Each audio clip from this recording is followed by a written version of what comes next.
The FBI is the most sophisticated law enforcement agency in the world, pursuing the most dangerous criminals. When two deaf college students are savagely killed in their own dorm rooms, everyone was really blaming each other in the community.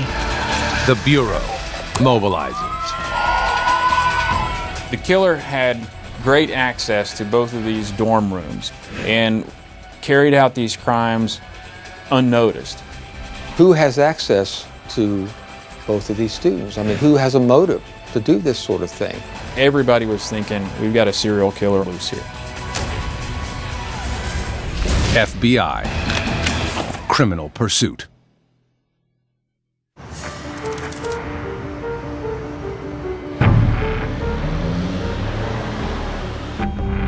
September 28th, 2000.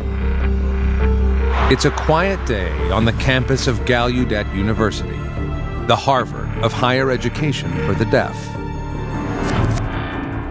Surrounded on all four sides by fencing, the campus is a tranquil island in one of D.C.'s roughest neighborhoods.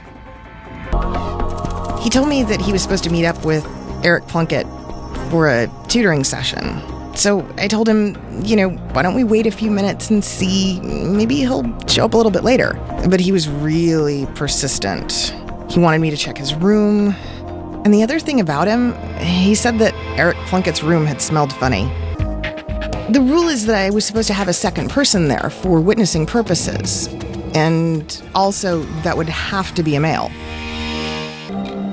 The doorbell has a light bulb above the door. We could see that the light was flashing in the room when the doorbell rang, but there was no response. I was very scared and nervous.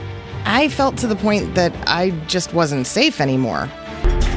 The students felt nervous about Minch's release. They were looking behind their backs, making sure they were safe.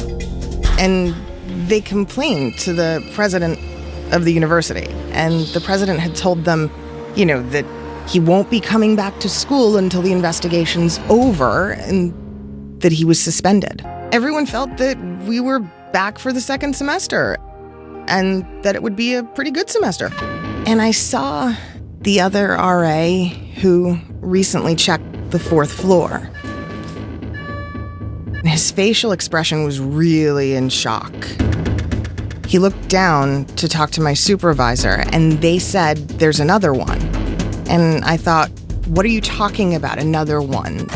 There's another dead body. And I said, what? I just couldn't believe it. This can't be happening again. I felt really responsible. I thought maybe I didn't pay attention to the people in the dorm. Why didn't I notice a stranger coming into the dorm? I saw him at Cogswell Hall a couple of times. He was there with the students, and I didn't even think odd that he was coming into Cogswell Hall because he was socializing with the other students there. After Ben's murder, everyone did look at each other. Was it you or not? It became ugly. There were so many people pointing fingers towards each other.